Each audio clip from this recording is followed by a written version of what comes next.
Hey guys, it's Amanda, your Monster Energy Pit reporter, and I'm here with Andy from Black Veil Brides. How are you doing today? Hi. I'm doing well. I'm going to be playing with those the whole time, just so you guys are aware. That sounds good, and we could pretend we're cats and whatnot. I thought you were going to say Catholic. We could pretend that we're Catholic, and that wouldn't even be pretending for me. I grew up Catholic, so let's make this a really Catholic-centric chat. A Catholic? Catholic? Catholic. Yeah. Oh, wait. Hold on. I've got something for that. Something here. There we go. Catholic. Oh my goodness, that sounds good. All right, hold on. I want to have a mustache while I ask questions. All right, so you guys are going to be playing all of Warped Tour this summer? Yes, we are. Awesome, and you guys have been on the tour before, and Valerie wants to know what's your favorite part of being on Warped Tour? Jeez. I don't know. It's for a band like ours, we're obviously very into the live show, and we have a strong community with our fans. So, all things aside, I would say that the shows are some of my favorite shows that we've ever played because it's such a different environment than, our standard touring situation. You're in an entirely different style of live show. You're outside. There's people that wouldn't necessarily already know of your band or see your band play, and it's an interesting and kind of cool different thing to do. Apart from that, I mean, obviously just the community aspect of all the bands kind of hanging out, and you make friends with a lot of people that you wouldn't necessarily have thought would be your friend or whatever. And then, for me, last time we toured, I had friends like Danny and my girl Juliet was on the tour. So it's like you have a lot of close people to you out there. It makes it even more fun. Sounds awesome. Tori says she's never been to Warped Tour and would like some tips. Just how to get there. Typically, I mean, unless it's super close to your house, you should drive. I think she means like sunscreen. Oh, okay, yeah. Yeah, it's too hot for people, so you gotta like turn yourself into a non-person first, and then after you come to terms with the fact that you're going to melt, then you can go to Warped Tour. You have to know that your whole day it's going to be so hot that you can't believe it. Like the kind of heat where your eyes turn into eye butter in your skull and that comes out of your mouth. And if that's your thing, then please. I'm looking forward to that. Eye butter? Yep. I'm looking forward to it. That's a new Mac product, by the way, eye butter. It's a digital butter for your I don't know, English muffins. I don't know what the fuck you people eat. I don't know. Paula Dean likes it, though. It's all good. She does. Paula Dean likes her butter, and she's also racist. So it's swings and roundabouts. I didn't know that. Do you Look have it any... up. Look up Paula Dean racist. I'm sure you'll find plenty of things. Actually, don't do that, because I don't think you want that in your Google history, in case, someone gets your phone, and then why are you looking up racist people? And then you yourself seem racist, and that's accidental. Exactly. Do you have any memories of going to Warped Tour as a fan? Absolutely. One of my most fond memories of my life was the first Warped Tour I ever went to. Actually, was talking about this yesterday. It changed my life. Previous to the first Warped Tour I went to, I had only seen the arena band acts. I'd seen obviously Kiss and Motley Crue and those kind of things. I had never seen. I had never had the opportunity to really see intimate punk shows, just because in my town there wasn't a whole lot of them that came through, and I had the opportunity to stand in front of one stage and see Dropkick Murphys, Rancid, and AFI all in succession, and those are three of my favorite bands of all time. And watching the intensity on the stage and the performance and just the sort of feeling of community that all those bands evoked in the crowd is something that really changed me and really changed the scope of my career, because it's something that from that day on I knew I wanted for myself. I wanted to help people create that sort of feeling of community and belongingness and togetherness. That's awesome. I totally agree. I remember when I saw Rancid play at Warped Tour and everyone was singing Radio together, and it was like that kind of community. Absolutely, yeah. And there's just a certain level of passion that, particularly those three bands for me were like Tim Armstrong, the way he played, the character that he had on stage. Like there's something that was so interesting and cool about watching that. And then obviously no one can deny that someone like Davey Havok is one of the best performers in rock music. I mean, you'd be hard pressed to find someone, particularly during that Sing the Sorrow, Art of Drowning era, when they kind of had the really dark image. There was really very few people in the world that I would say could hold a candle to his level of performance. Oh, I agree. I definitely agree. I love them. So let's see. Do you guys usually check out other bands playing? And if so, who are you looking forward to seeing this year? Honestly, we try to check out our friends. We obviously know the guys in Sleeping with Sirens. We toured with them early in both of our careers, and we've toured with bands like I See Stars and a lot of bands that we've toured with before. I was lucky enough to have a chance to hang out with a lot of them and catch up with them the other day, and I'm really excited to see all those guys. And then obviously, a band like Goldfinger, fronted by John Feldman, who produced our last record and is one of my best friends in the world. I'm really excited about getting the chance to see them play, and honestly just meeting new people and going around and doing our thing. Black Veil Brides is always kind of the weird kids at the lunch table, so there's a certain level of we have to break through the ice of people thinking that we're gonna sacrifice a goat or something before they can hang out with us. We haven't, by the way, no goats have been sacrificed unless we're making delicious lamb shanks, in which case, let's kill them all. All right, so PETA is not a fan of me. That last sentence that I just said. Sorry, PETA. Oh, it's all good. So let's see. One of the most popular asked questions was, will your fans be able to meet you guys this summer? I'm sorry, Are you doing? Did you say one of the most popular asked questions? Asked. Oh, asked. Axed. Axed it did. Let me ask you something. Axe. All right. Like the body spray. Did. Good. Deodorant. What you need on Warped Tour. That's one of the tips. But anyway, are you guys going to be doing signings this summer? Things like that? Absolutely. Every chance that we get, every day, we're going to be out there. That's one of the cool things about Warped Tour. It's sort of you can walk around and see people and meet people, and it's an interesting opportunity that you wouldn't otherwise get in a lot of places. It's sometimes hard for bands to facilitate, proper meet and greets, particularly when they get to a certain level in their career where they, it's not even feasible to meet everybody in the venue. But Warped Tour kind of, has always had it to where you can do signings that are very safe for everybody and fun, and you get to meet people, and part of it's just the organization. Sometimes people don't understand that it becomes dangerous for bands, to have signings. People are crowding merch tables and stuff, but Warped Tour has always had it to where it's a nice kind of orderly thing where you can meet people and you can hear what they want to say to you about the band, and you can thank them for their support. And I know that last time we did Warped Tour, I had 3 broken ribs, so I had to miss a lot of the signings just because I was kind of bedridden. I would play and then I'd go right back to my bunk and kind of rest for the first couple weeks. But when we did finally get a chance to go out there and meet everybody, it was a lot of fun. That's awesome. So touring brings you all over the world, and Amy wants to know what's been your favorite place to tour so far. My favorite place to tour so far. It's weird. I don't know that I can necessarily name a particular place. We've been so cordially welcomed in so many different countries around the world. Obviously, a place like England that adopted us early as kind of one of their own. But we're a U.S. band, we're an American band, and to me, as much as I love everywhere in the world, there's certainly something that's very special about touring the U.S. and being in your home country. But from Japan to South America to Australia to England to anywhere in Europe, we've had a blast everywhere we've went. So maybe that's a cop-out answering that way, but it really does feel like they're all unique situations. Yeah, true. Is there anywhere you'd like to tour though that you haven't gotten to tour yet? We haven't had a chance to really do like Africa or South Africa. I know there's a lot of festivals that happen in South Africa. I'd like to get there. We've been to Johannesburg, layovers and stuff like that, but we haven't had a chance to really go there. I think that would be fun. That's but awesome. Really, honestly, anywhere. If you want to see Black Veil Brides, I want to be there. Hello, Fem. This is my girl cat. This is Fem. Hold on, I'll do cat face and she can do cat face at the same time. I like how you have that cat face automatically right on the screen, ready to go. You want to make the same face? She's the scared one. She doesn't like me as much. Aww. The boy cat likes me more, but she's more of a mama's girl. She's mine. It's cool. All right, so Angie wants to know what's your favorite song to perform? Favorite song to perform? Or one of your favorite songs? Black Veil Bride songs. It's very hard for us to perform other band songs because we don't know them. So if I know the song, it makes it that much easier to perform it live. Be handy. I don't know. I think honestly, anything off the new album has been so much fun. A lot of artists feel that way. I think when you make something new and you're proud of it, it's fun to bring it out and show it to the fans and see what kind of reaction it gets in a live setting. So that's anything off the new record. Do you remember your band's first show?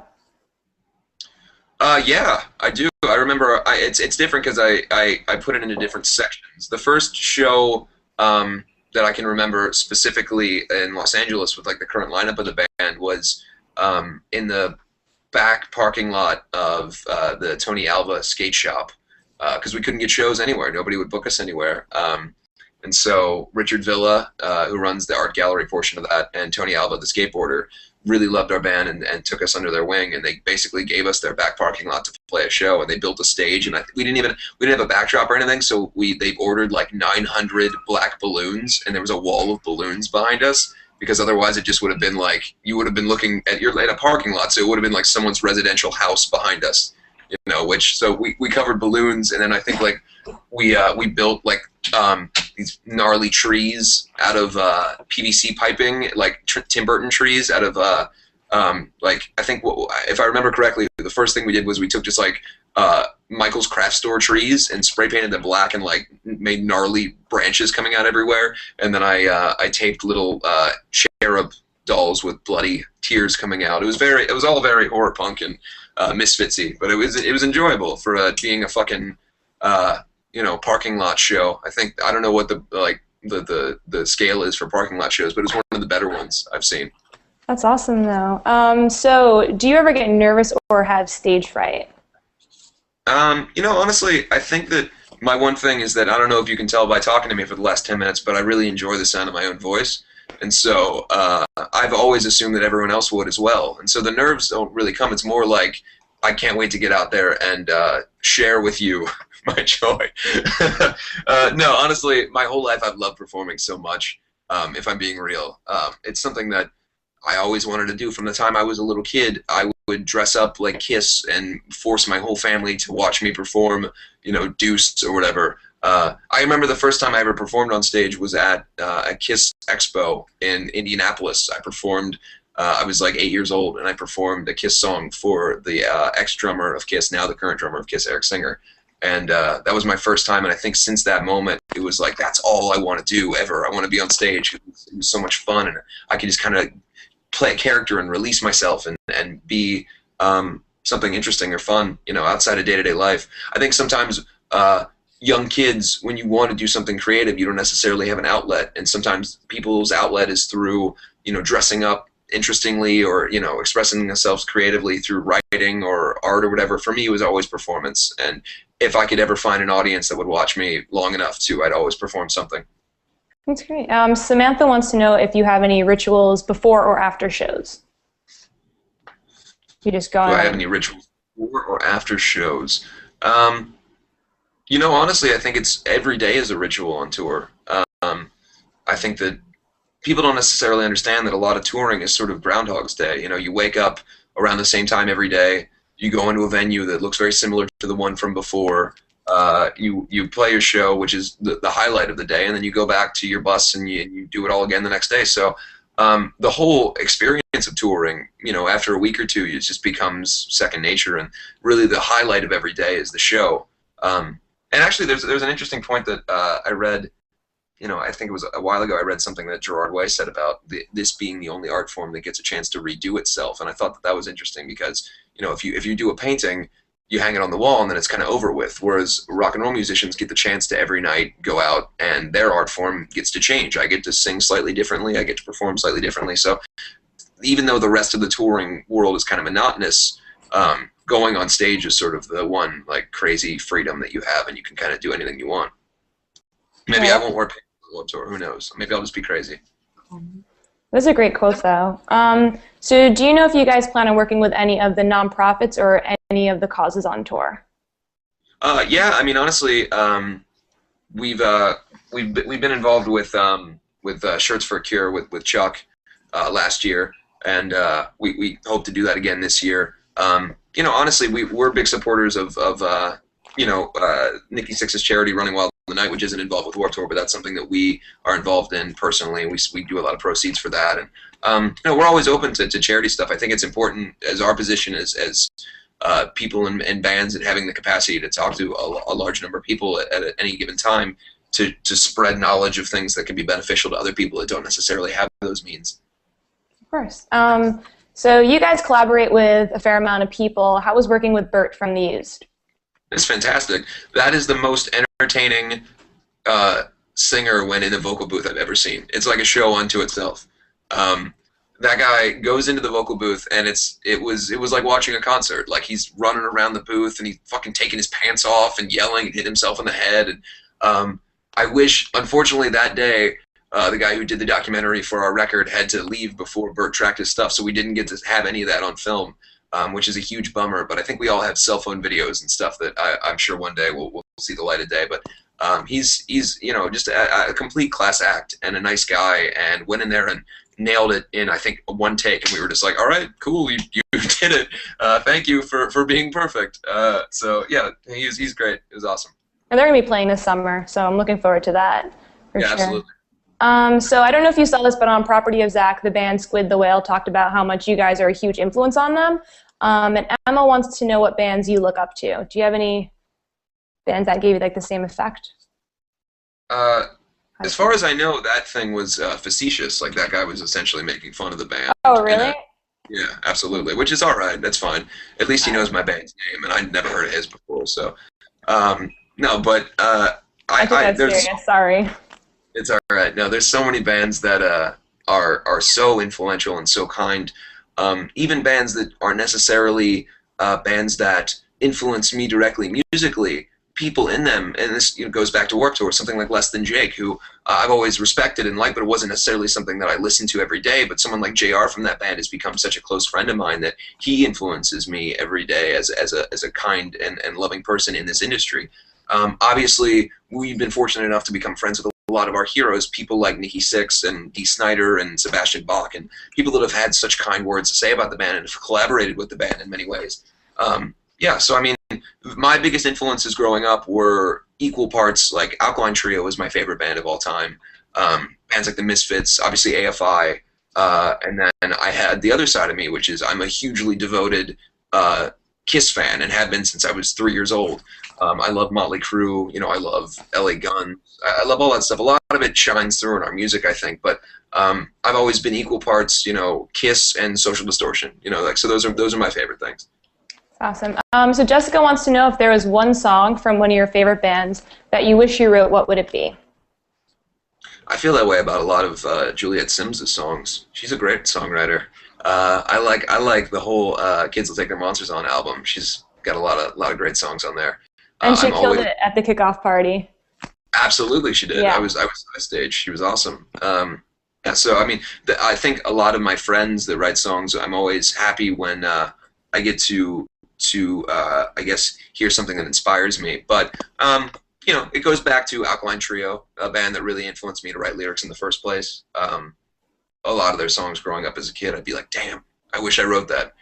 Particularly the Dan Andriano songs. I think he's one of the best songwriters, period, that's ever existed. But Bruce Springsteen's a huge influence to me. There's a lot of lyric stuff, like particularly stuff like Born to Run is such a great song. I don't think that anybody can deny that song, and that's one of those things, like, you strive to be able to write something that's so emotional and such an anthem for people. That's cool. All right, so the last album was a concept album. Did you find it difficult to write a concept album, and how did you approach it differently? Differently. Yeah, differently. Hold on, I think for this I need to put my concept record hat on, and this is my thinking cap. And wait, no, I think I need to be a concept record dog. Yeah, this really helps me write. See, now I'm bummed that I didn't have the sound effects there before. Here we go. There you go. That's where it's at. Now let me put my hat back on. There we go. Concept record hat is firmly back on right now. I think that going into writing an album that has a story to it, it all started with, I kind of wrote a short story on a flight from Europe back to the States. We had started making a record previously that had, with a different producer, that was going to be our third record. It just didn't feel particularly exciting. It felt a lot like too much of a logical follow-up to our previous record. It felt a lot like It felt a lot like this is what Black Veil Brides should do or whatever, and I just wasn't interested in that. So I started writing this story, and then I met with John Feldman, and it was honestly just like we were gonna, we had mutual friends for a long time. We kind of walked in the same social circles, and we were gonna try our hand at writing some songs together. And we worked together, and honestly, I started talking to him on the phone about the concept, after we had written a song, and I started going in, and he started kind of suggesting to me that maybe that's what we do with the record, because this was something that at the time I wrote mainly just as a short story. I write a lot of stories, and I draw a lot. I'm not the most gifted artist in the world, but I like sketching, and I've always been really into comic books, so I like to kind of try my hand at those things, if nothing else than just for my own personal enjoyment. But I started telling him about this stuff that I was working on, and he kind of got into the idea we should do this as a concept record, and I kind of definitely got excited about that, and I brought it to the band, and we wound up writing with the help of Patrick Fogarty, our video director, and Richard Villa, who does all of our artwork. The three of us wrote a screenplay, like a film screenplay, and that was kind of the skeleton for the record. And through the course of making the album, we kind of used that as a reference point, and it kind of, you definitely go about writing songs differently when you're writing to a story, but also the main idea was to make all of the songs into parables, as in, kind of biblical stories where it can either be something that is seen directly as the story, or it can be a parallel for our real life. And I think that writing the songs was always like, this is something that means something to me, but it can also be paralleled in the story. I didn't want to write, Gandalf. I wasn't trying to write some sort of, wizard, fiction or whatever. It was about a heightened reality and kind of a heightened future and a what if situation. So, and that was a lot of fun, and I think I definitely think that we'll go down that road again with future records. That's cool. Yeah, I was just going to ask, another one of the questions that was asked a lot was, will it be a sequel? And I know there was an interview we mentioned it was too early to tell, and then in the Rolling Stone interview, you said that you might have some ideas already.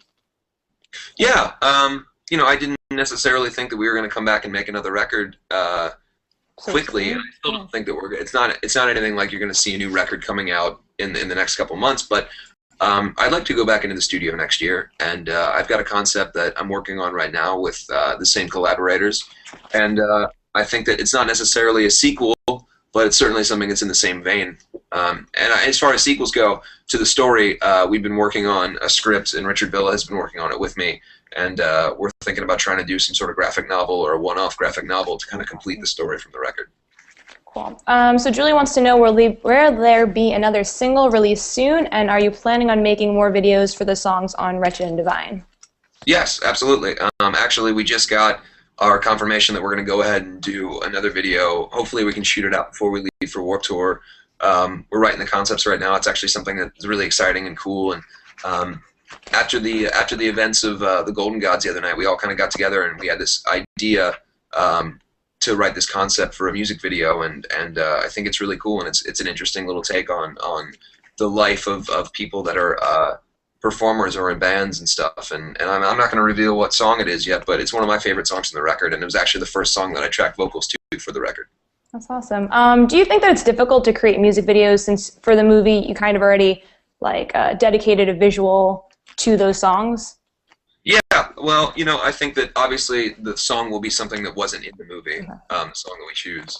I doubt that we'll go down the road of making another video for things that have already been represented, but it'll be something that wasn't already in the movie. And there's actually a handful of songs that weren't in the movie. The movie was only 45 minutes, so the record itself is about 52, 53 minutes.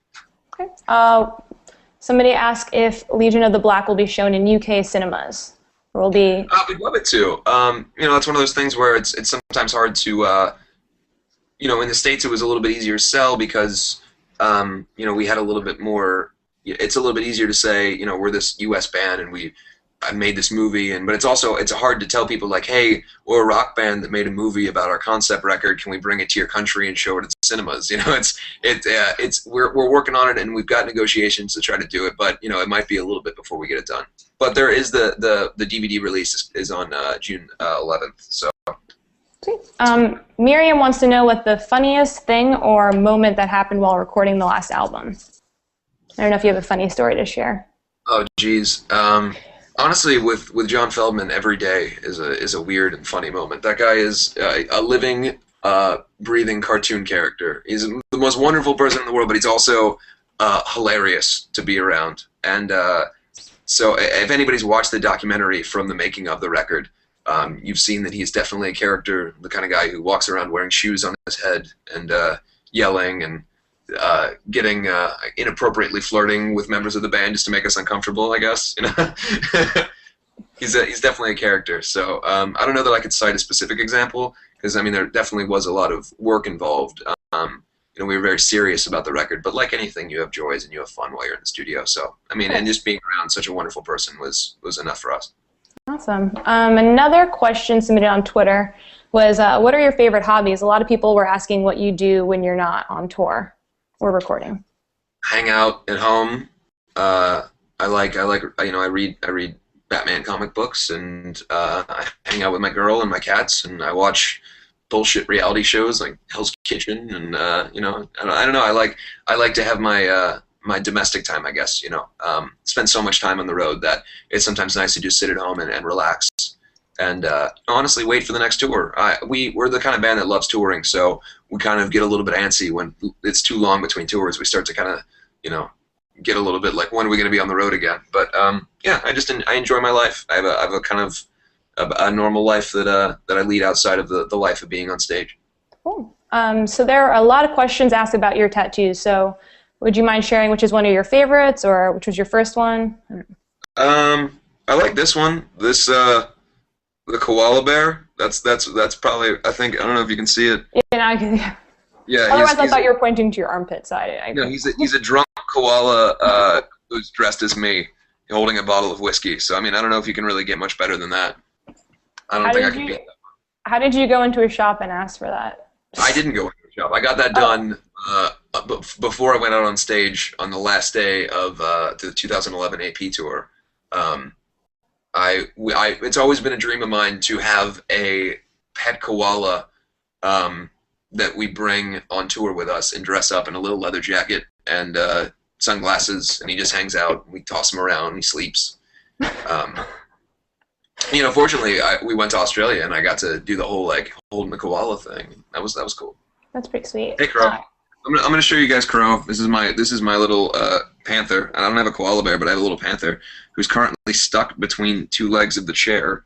Hold on. Oh, you little asshole! What are you doing? Come here. Ah, there he is. Oh, too cute. Hold on. Oh, I'm not able to put the cat face on you. I could only put the cat face on myself. Bummer. Yes, put the cat face on yourself. All Look right. at him. Say hi. Say hi, Crow. He doesn't care. He just wants to look out the window at the things he wants to attack. But he's. That's what cats do. Look at. Say hi. I'm Crow. Hi. Oh no, I have to get rid of this before you. All right. Cool. All right. So. Let's see. Every song is written, obviously, in a different way. Do you have any interesting stories about how a particular song came to be?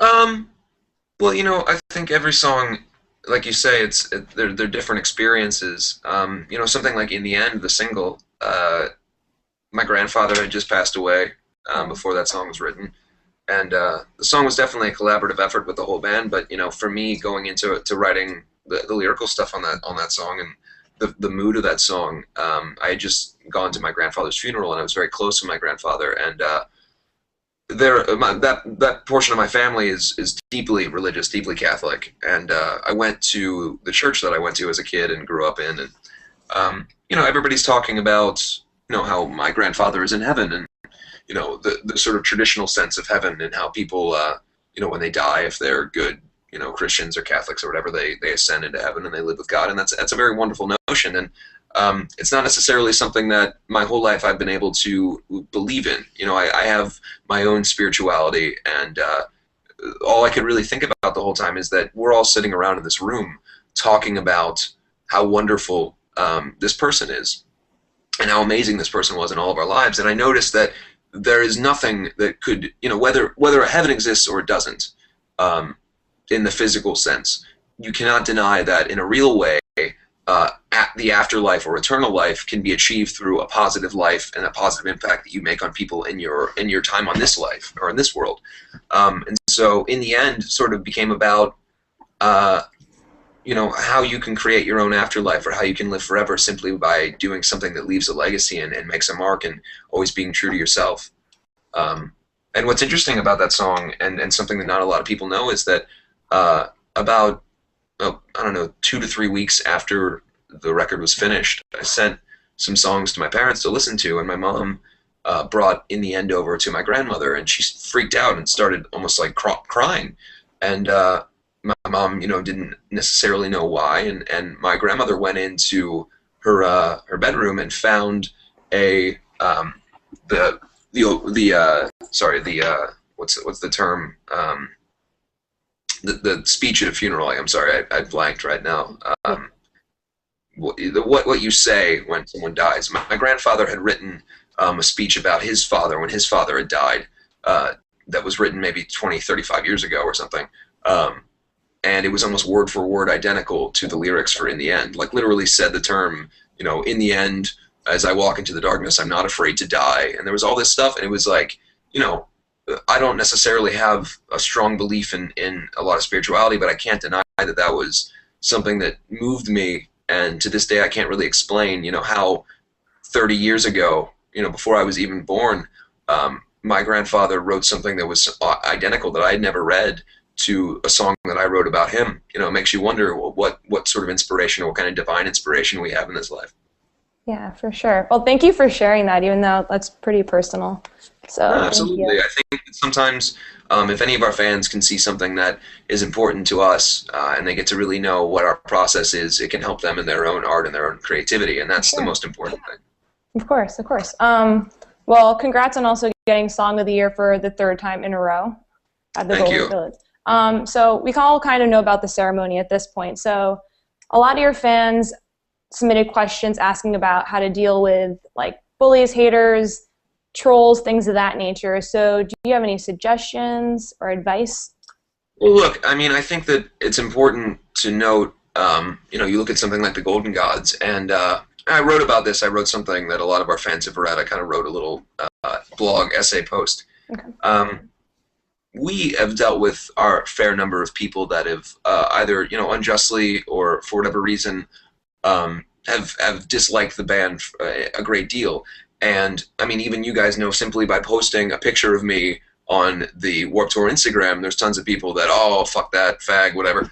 And when you deal with that for your entire life, from the time you're a kid until you're an adult, you start to kind of, you become detached from the kind of anger. You start to just be like, okay, that's what happens. People say shitty things and you move on. But sometimes you can only deal with so much. And in a situation like the Golden Gods the other night, we were put out, we were just told that we had won this award. We were so excited. We had hung out, upstairs at the Golden Gods. And I should note this, by the way, for people who don't understand. The Golden Gods, the fan section is not where the artists are. Some people were like, I can't believe you would curse out all my favorite bands. None of your favorite bands were sitting out there. Those were all people who had paid to go see Metallica play, the headliners. They were not there for, they booed Gene Simmons off the stage and all these legends, because anybody that wasn't Metallica they were upset with, which I get it, because we're definitely not Metallica. We are Black Veil Brides. It's a different name. But so those people were people that were just angry that there was anybody on stage, let alone a band like ours that already causes so much controversy. So we walk out excited that we won this award, and we immediately see all these people that are throwing things at us and flipping us off and booing us. And it definitely isn't the most restrained moment I've had in my life, but the true anger and the true feeling of, fuck you, I did something significant, and my fans and the people that I really care about voted to make this happen, was so overwhelming that I kind of went on stage and just, I had nothing. I was seeing red, and I wanted to defend the honor of the band, and I wanted to defend the fans. And I've taken a fair amount of shit from other bands and people that are, holier than thou, saying, oh, well, how could you say things like people are fat with beards or whatever? But when you're sitting in a room and people are literally cursing at you because of the fact that you've had the audacity to win an award or to do what you love, you're not really paying attention to how quaint you are and what you're saying. And it's very easy for people who have never been in that situation and may never be in that situation to pass judgment on someone like me. But I think it's hugely disrespectful to tell me how I should be in a situation where I'm backed up against a wall.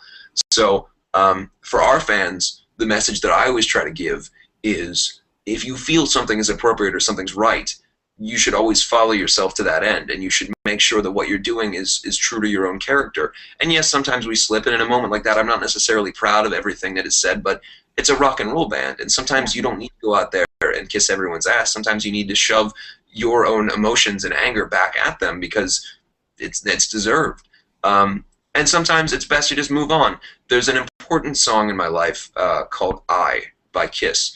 And the chorus is, I believe in me. I believe in something more than they can understand. I believe in me. And it's very simple, and it's a very simple line. But it meant something to me so much when I was a kid. That line, I believe in something more than you can understand. I've always believed that who I am as a person, regardless of whether other people agreed with it, was something more than they could understand. Who I was intrinsically me, and it didn't matter if other people didn't get it. So to our fans, I've always just said, be yourself and be true to yourself. And if that person isn't the person that someone else wants, who cares? You're your own greatest fan and your own greatest friend. Sure. A lot of people also wanted to know how it feels to know that you've inspired so many of your fans, and a lot of them were even posting that you guys saved their lives. So how does that feel? It's an amazing feeling. You know, I think that for us, we try to be as genuine as possible, and we don't make any bones about the fact that we didn't start doing this to be role models. We started doing this because we were disenfranchised people that wanted to make rock and roll music and wanted to have fun and wanted to rebel in our own way. And we hoped that other people would connect with that. But knowing that it's a very genuine thing that's coming from on our end, and then knowing that it can affect people so profoundly or so positively because of our own, you know, the lyrics or the music or whatever else that's true to us, it's the greatest feeling in the world. To know that something that I wrote, you know, on my front steps, you know, one night that was expressing my own feelings could affect someone that is, you know, a decade younger than me or a decade older than me, or you know, sitting in their house in Germany or Japan or wherever, could affect them so profoundly. It's something that it shouldn't be overlooked, and it's something that's very important about, particularly about rock and roll music. It has a feeling, it has a power to evoke feelings in people that are important. Awesome. So what advice would you give for somebody who has or is looking to start a band? Have balls made of steel. Have a will that is titanium plated. You know, the idea that you want to do something and it's going to be great is not what everyone else agrees with. And sometimes, particularly in bands, when you first start, if you have an interesting idea or something that's different, people will shit all over it because either they're jealous or they don't like what you're doing or they don't get it. It's important to remember that what you believe in is the most important thing. So if you're going to start a band, know that you might get shit, but as long as you can work through it and you persevere and you have the feelings inside yourself to do something important, you can always power through. Black Veil Brides was not the kind of band that was welcomed with open arms into the mainstream culture. We are fortunate that because of our fan base and people that believed in something like us, we persevered with them and they pushed us through. And now we're fortunate to win awards and have plaques and, you know, all the stuff that you get when you're a big band or whatever. It's because of our fans. It's because people agreed that we had something cool to say and that they had something cool to say with us. And if you're going to start a band, remember the community and remember to feel, you know, something important. For sure. Vicky wants to know, what's the best advice you've ever been given? It's interesting. I've been given so much advice in my life by so many different people that I've used so often, but very recently, after the Golden Gods, Sebastian Bach texted me, and he said something that was, you know, obviously I'm not going to say everything that was said, but basically the idea was that rock and roll is about survival, and it's about getting through. You know, if somebody doesn't like what you do, fuck them, survive, outshine them, and live longer and do better than they could believe that you could or that they can themselves. Always want to survive and move forward, and that's important, whether it's rock and roll or anything. Survival, moving forward and doing what you want to do. That's awesome. Okay, let's see. Bree wants to know, what's one of your favorite or weirdest gift from a fan? It's very strange. Geez. We've gotten so much cool shit, you know. One time someone custom made me Batman footy pajamas. Like, I'm awesome. 6'2". I don't even know how they had it. They like knew my exact height and dimensions, and they made me these like sweet ass footy pajamas that I, you know, wore, like jokingly would wear to sound check and everything. We've gotten so much cool stuff, honestly. Just Where over do the you years. keep them all? we have a storage space in the South Bay area in Los Angeles that we keep all these fan drawings and dolls and all this stuff, you know, because one day I'd love to be able to look back and, you know, say one day I have kids or whatever, I'd love to be able to show them, like, look, this is what, you know, someone felt so strongly that this is something that they made, you know. And I just think for posterity, I'd love to always have those things. It's so cool that people care so much to bring us this stuff, you know, and a lot of it, people buy us stuff, and we've never asked people to buy us anything, but people do. They'll spend money just to bring, you know, whatever to the show. You know, Batman DVDs or comic books or toys, or going out and buying the materials to make dolls of each of us, or people make us jewelry or shirts, or, you know, I've gotten so much great stuff, and I've worn stuff on stage. I have stuff in my closets that, you know, to this day I still have that were given us on tours from, you know, 5 years ago. Jordan wants to know, would you ever do a live album? I'd love to do a live album. If it was done the right way and we could really have an opportunity to make something special, I'd love to do that. You know, again, being a Kiss fan, Kiss Alive is one of the you know, the cornerstones for live rock albums. So if we had an opportunity to do something like that, that'd be amazing. Cool. Cassie wants to know, do you ever get stuck songwriting on songwriting? Oh, absolutely. I think everybody does. Yeah. I think you hit a writer's block all the time. To me, I always just, if an idea isn't hitting after a couple tries at it, I usually abandon it for a while, and then maybe I'll come back to it later. But I don't ever try to force anything, because I feel like that's when you start to write songs that are kind of disingenuous, when you're trying to force lines to come out. And honestly, that's the way we looked at this record. We didn't really know how many songs were going to be on it. You know, we wound up with 19 tracks. We wrote, and I wrote in particular, you know, there was like a couple ideas that I had at the end of the record, and we were still tracking, and I went into Feldy and I was like, look, I think I'm done. I think I've said all I want to say on this. You know, everything past this point is going to be disingenuous. So for that record, we literally just wrote until we didn't have any ideas, until we were like, you know, we exhausted ourselves with writing. That's cool. Amber wants to know if you have any suggestions for for writing music or coming up with lyrics. You know, again, it just kind of comes down to you can't be afraid to do it. I think that's always important.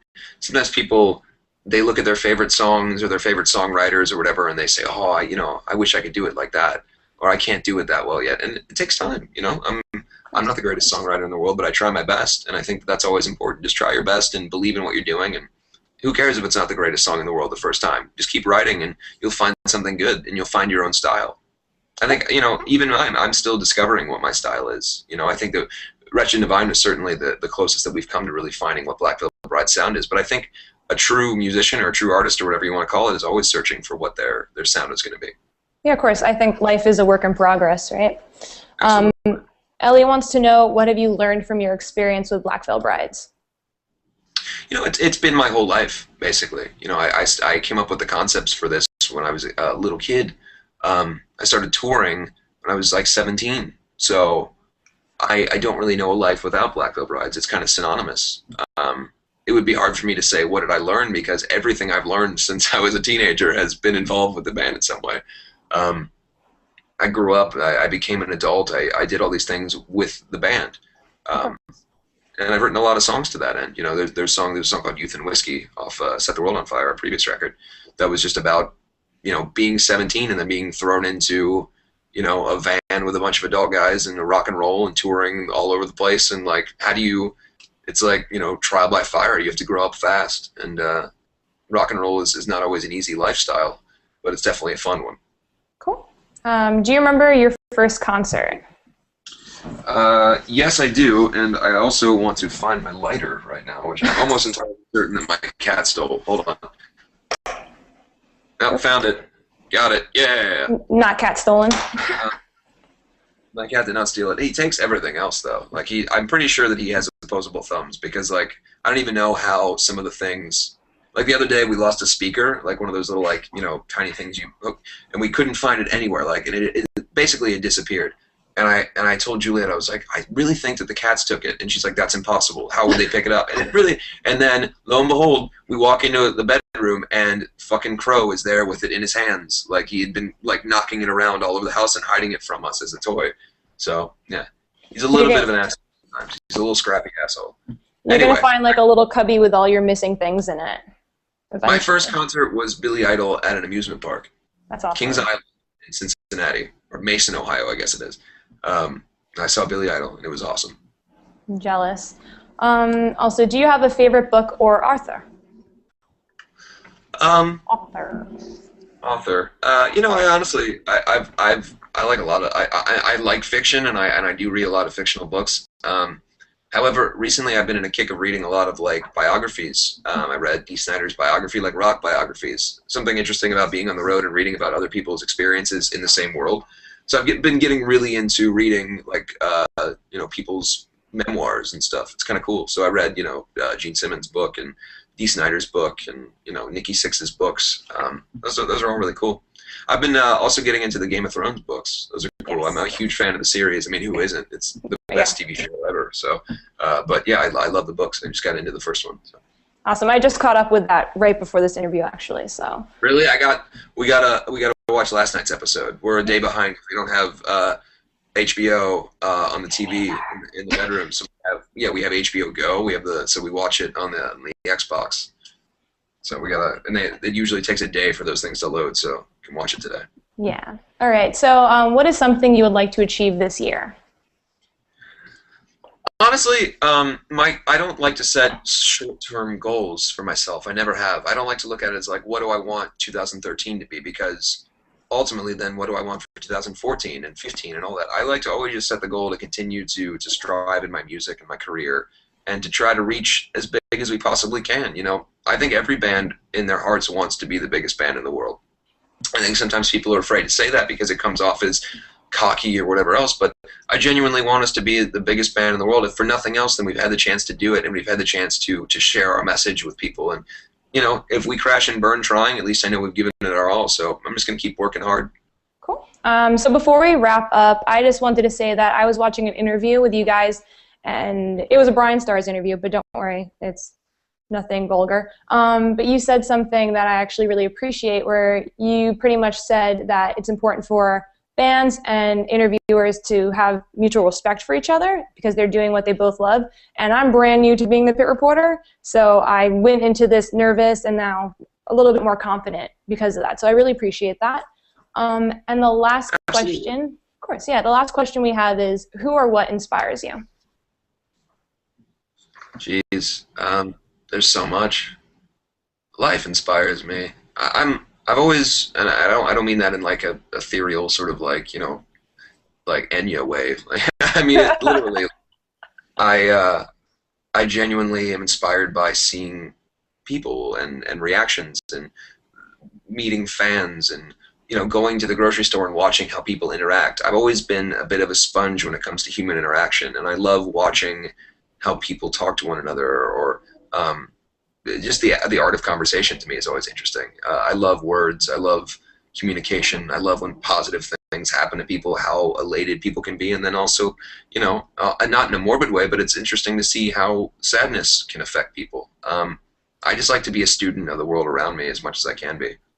I forgot what author it was. There's a few who actually talked about how they would sit on the subway in New York and go back and forth just because they would like to watch people, and that's how they would come up with stuff. I can definitely relate to that. Yeah. Yeah, cool. So do you have any closing thoughts? Thanks for talking to me. And just real quick, I just want to just say that, I appreciate all of these things that are, being put on my head, or, tiaras or crowns. And, thank you so much from the king of Dogtown. Thank you for watching my Google Hangout for Warped Tour, and we'll see you this summer. Awesome. So thanks, guys. I really appreciate it. Black Veil Bride's playing all summer. I can't wait for my eyes to turn into eye butter, and I'll see you this summer. Eye butter.